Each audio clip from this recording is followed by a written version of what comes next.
Hey everybody, it's Emily at Art Schooling, and today I'm going to bring you my review of the movie, It.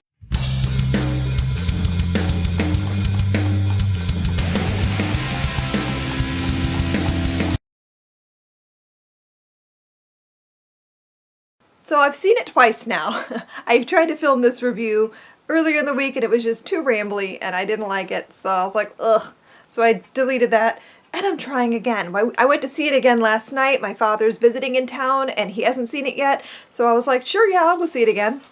Like I'm going to say no to another viewing of It. So anyway, all that to say, I liked it enough to see it twice. I thought they did a really great job with the movie.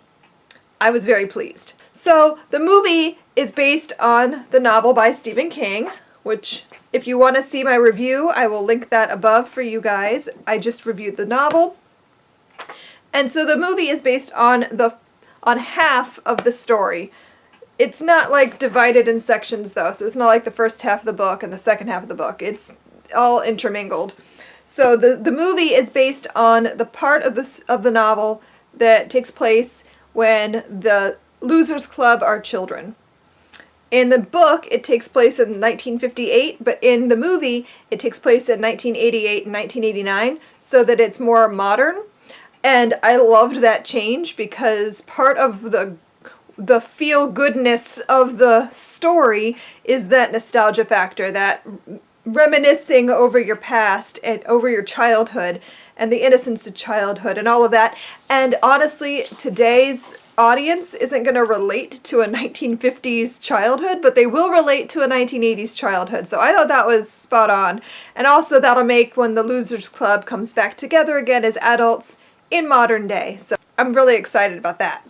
So I think that was a great change and I have no complaints about that at all. So this story is about the Losers Club, 7 children who live in Derry, Maine, which is this sort of haunted town that is plagued with child murders and disappearances and all sorts of weird happenings.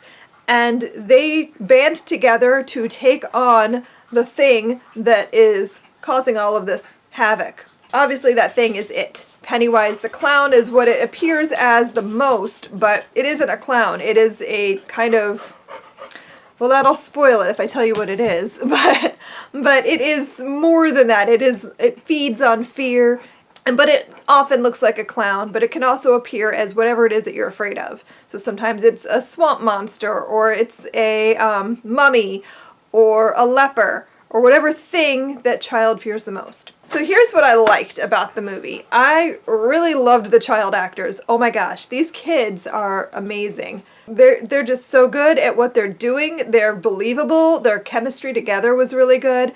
I just thought all of them were spectacular. And I'm in awe of how great they all were at their part. I also thought Bill Skarsgård was fantastic as Pennywise. I know a lot of people, when they hear Pennywise the Clown, they think of the Tim Curry version, which I've talked before. I hate the 90s miniseries. I just did not like it at all. I thought it was a giant mess. And I don't think, I mean, yes, Tim Curry did a good job with what he had, but I don't think that was a good version of Pennywise. But Bill Skarsgård was spot on. It is exactly what I pictured when I was reading the book. He is appropriately creepy and just really he gives you a really icky feeling when he's on screen, and like there's definitely something wrong with him. He's not a clown. There's nothing fun about him or silly about him. He's always so creepy. And so yeah, I really thought he did awesome. It was very good. I really liked in the movie how ominous all the adult characters felt. They were just there was something wrong with every single adult that we focused on in the movie. And I thought that was exactly right for the tone of the book, because in the book they talk a lot about how all these bad things happen, but nobody seems to notice or care. And there's a lot of instances of something bad happening to a child right in front of an adult, and the adult just sort of turning around and looking the other way or walking away and pretending they didn't see it. And especially when you go back into the history of Derry during like the Derry interludes sections of the book, you can see that like there are some really messed up things happening in Derry. and the adults usually either take part in it or they know that it's happening and they choose to ignore it. So the being that is Pennywise, that all of that sort of has a spell over the town, and so the adults don't realize what's happening. Another thing that I thought was really clever that they did was how whenever anyone's watching TV, it's always this one weird, creepy, like children's television programming, but it's so weird. And it's like a lady sitting around a bunch of kids and they're all talking about, when you want to go play in the sewers, bring a friend. And don't forget to say hi to Pennywise, or things like that. It's just super creepy. And it was like always the same program, always on. It just, that gave me the heebie-jeebies a little bit. Another thing I really liked was all the little Easter eggs for people who've read the book.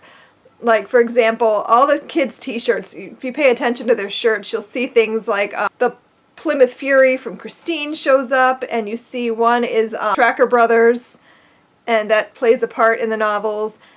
There's a scene where they're in the pond and they mention they see a turtle, and there's another scene where Bill is holding a Lego turtle. And so, yeah, I just liked all those little kinds of references. It just makes me happy. What I didn't like about the movie, there were things I didn't love, but overall I still love the movie. But I didn't love the character of Henry Bowers. I feel like they needed to do more with it. He still wasn't crazy enough, because book Henry Bowers has lost his marbles entirely at this point. By the end of the novel, he's just lost it completely, and he's just crazy, like terrifyingly crazy. I mean, a bully is scary enough. A bully that is like semi-possessed and lost his mind is so much scarier. And so I feel like they didn't quite do enough to make Henry Bowers enough of a threat. I also thought the end of the movie was just too easy. The way they did it, it felt too simple, too simplistic, and too easy for that to have been it. And I don't know. To me, it was too easy, and I think they could have done another 20 to 30 minutes of things leading up to it that would have made it work that much better. Overall, I really liked the movie. I gave it 4.5 out of 5 stars. I will definitely see it again. I want to buy it and own it on Blu-ray and watch it again because I really liked it.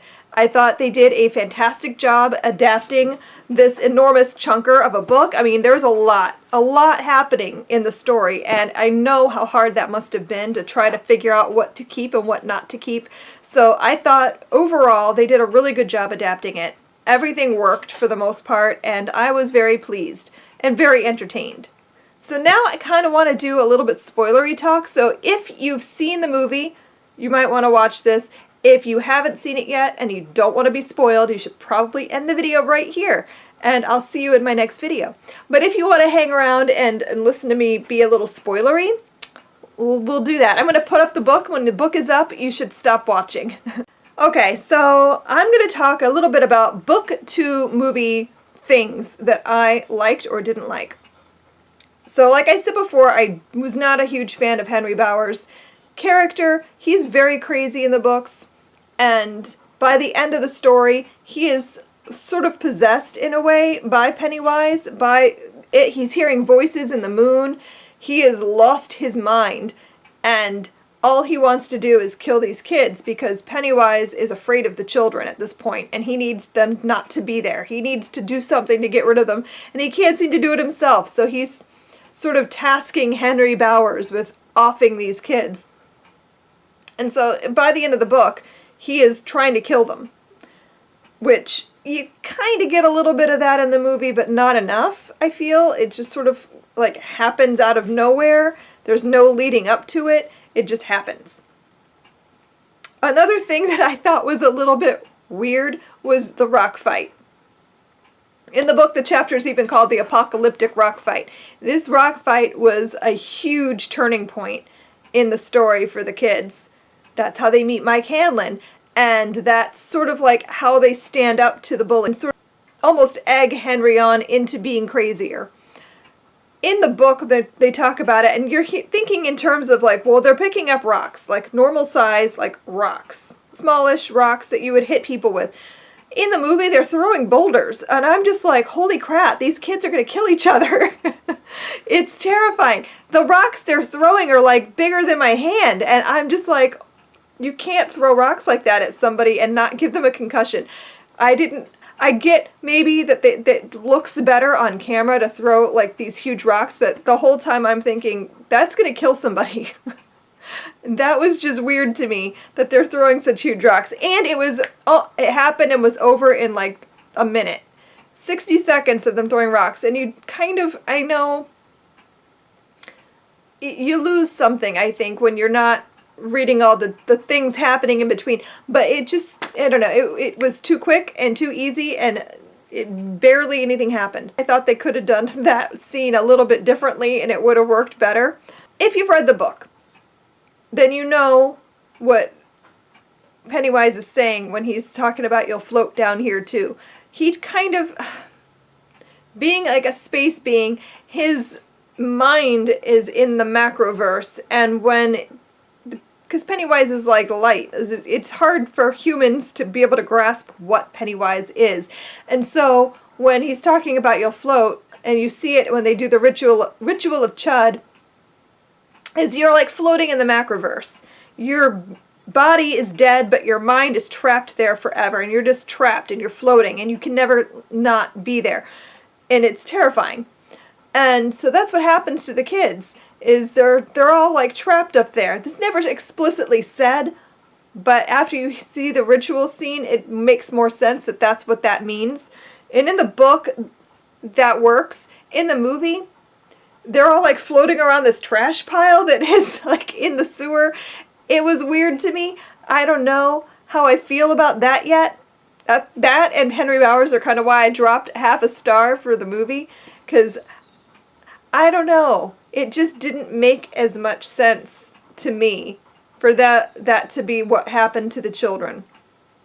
That they're literally just circling this mountain of like things that Pennywise has collected over the years, I guess, like rain jackets and tricycles and things like that he's confiscated from the kids when he takes them. And it's just this really big mountain of things, and it goes up really high, and then the children are just sort of floating around it. And I just found that to be bizarre. It didn't work as well for me as it did in the story. But I guess, and that's what I'm worrying, that maybe we're not going to do the macroverse thing in the movie at all. And I don't know. I don't know how that's going to work in the second half. But overall, I still really liked it. And I'm looking forward to the sequel. I'm kind of hoping that, because there's a lot of stuff they cut from when they were children that I would still really like to see, like when they have the vision of the coming of it, when they built the clubhouse, all those things that happened, they had to cut from the movie because obviously it was already over 2 hours. I would have happily sat through a 4-hour movie, but I know other people might not want to do that, so yeah, obviously they have to cut things. What I'm hoping happens is because when they're adults, most of the adult scenes are them reminiscing and remembering and talking about what happened when they were kids. So I'm hoping that they filmed some extra stuff with the kids, and that when they do the sequel, they'll like kind of add those memories in so that it'll be different from the first movie. And I think that would be awesome. I'm hoping that would be really cool that if they did that, or if they call all the kids back and just film like a bunch of extra scenes so that they have like memories when they're reminiscing. I think that would be awesome. My hopes are high. So that is my review of the movie It. Did you see it? What did you think? I would love to hear your thoughts. Let's chat down below in the comments. Thanks for watching, and I'll see you guys in my next video. Happy reading. Bye!